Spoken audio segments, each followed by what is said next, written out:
Go download my free legato course right now and learn to play fast in the fastest way possible.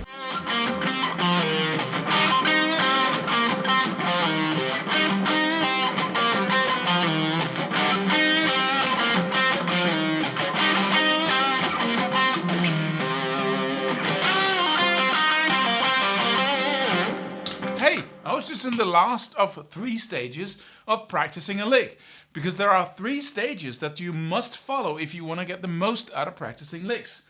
And in this video, I'm going to explain those to you.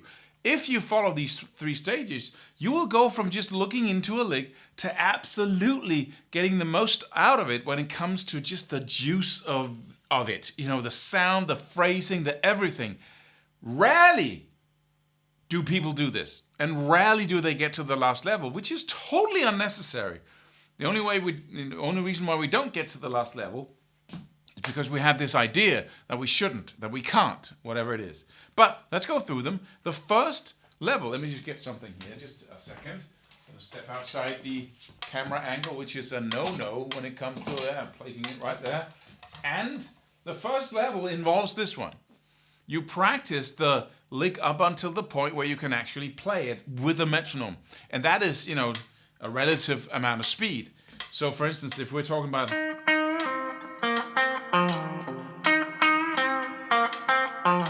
Right, let me just take it down a little bit here. And so...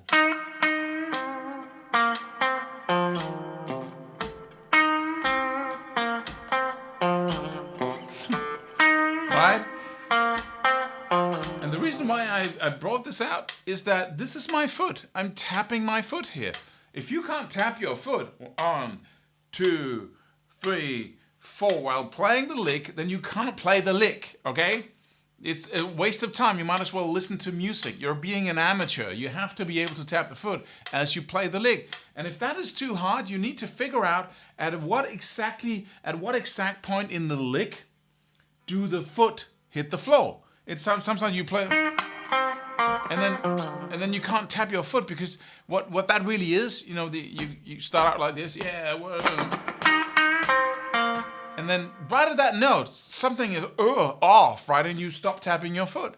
What is happening there? Well, if you have a metronome, you can totally see what's happening, because you can sing it, right? You sing the lick, ba ba boo ba. That was the note that threw me off, right? So ba do do ba. Oh, it's right before the foot, right? So be ba. Okay, so I go. That's it. Da da da ba do. Right? Ba foot, right? So this keeps the beat. So if I can just get into it, I can use the metronome to spell my way into the lick and actually know when I should tap my foot. So. Right? Barefoot, right? Okay. Oh, sorry, what was the lick?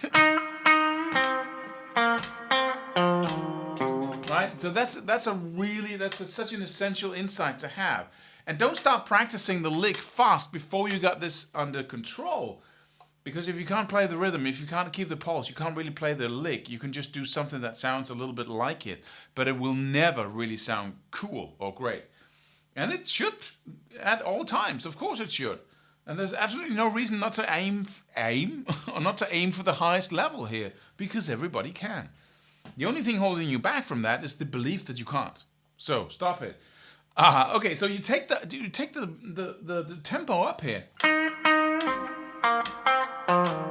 Gradually, right?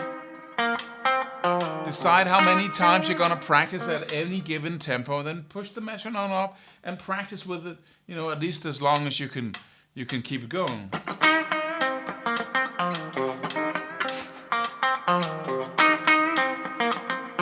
Right? Then the next level is endless repetitions, which means that you no longer have to work with the metronome all the time, because you're so good at it and you can tap your foot.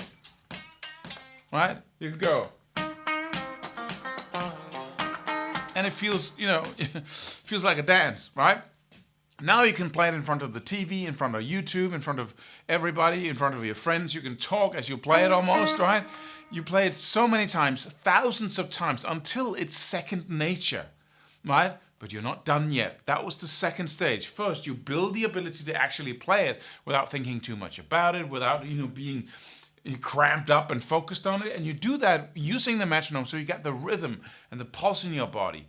You got it under control. Then you start repeating it endlessly, right? And if people don't point to you and say, could you stop playing those 4 notes over and over again? If they don't do that, then you're not playing it enough, right? Guitar in hand at all times when possible.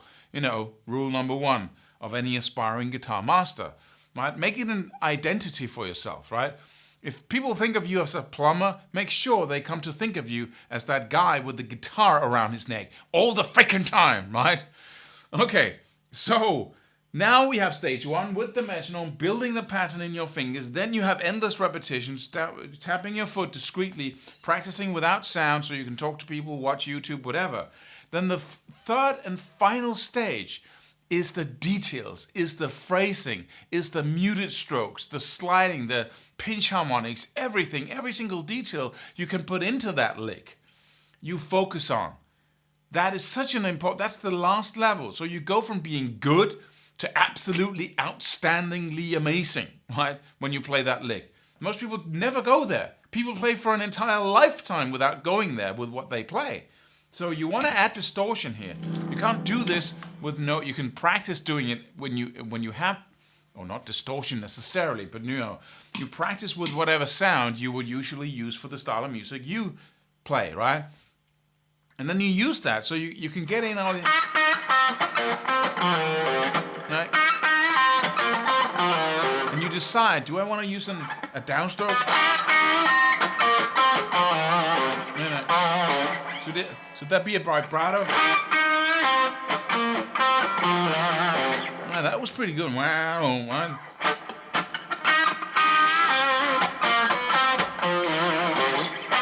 Might this is the first position blues scale, so I might go. I'm gonna play two strings in the 8th fret there.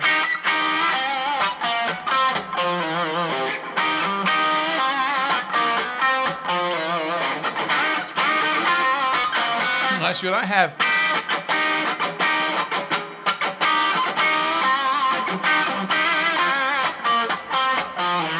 Maybe I should add some vibrato.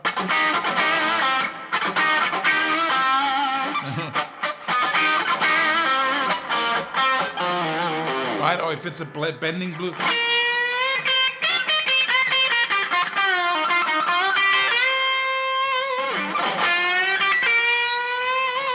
The things that are going on here, let me just play.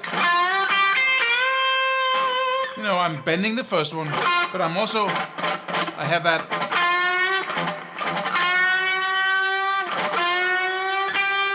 Then I do these two,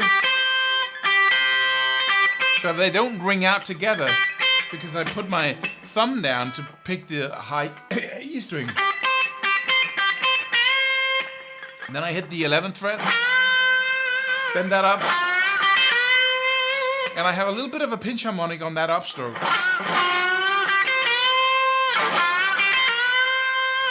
So it's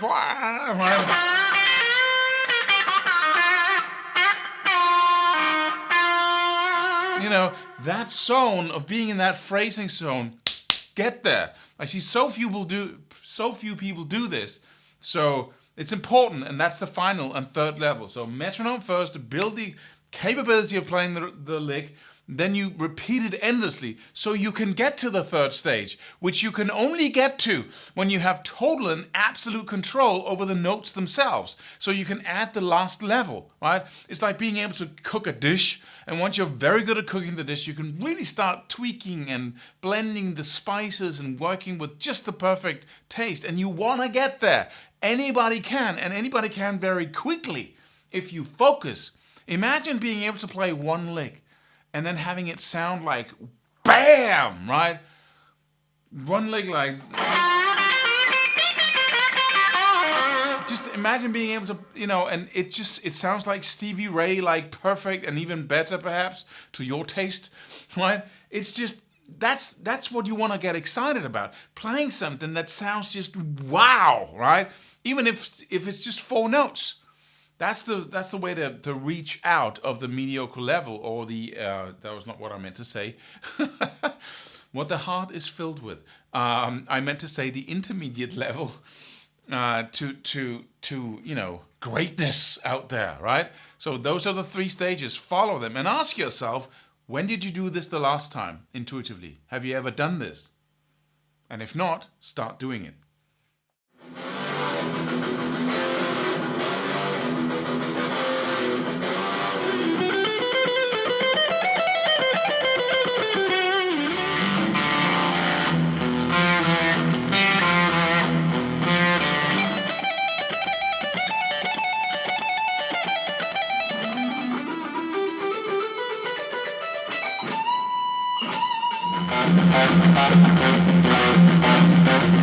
Thank you.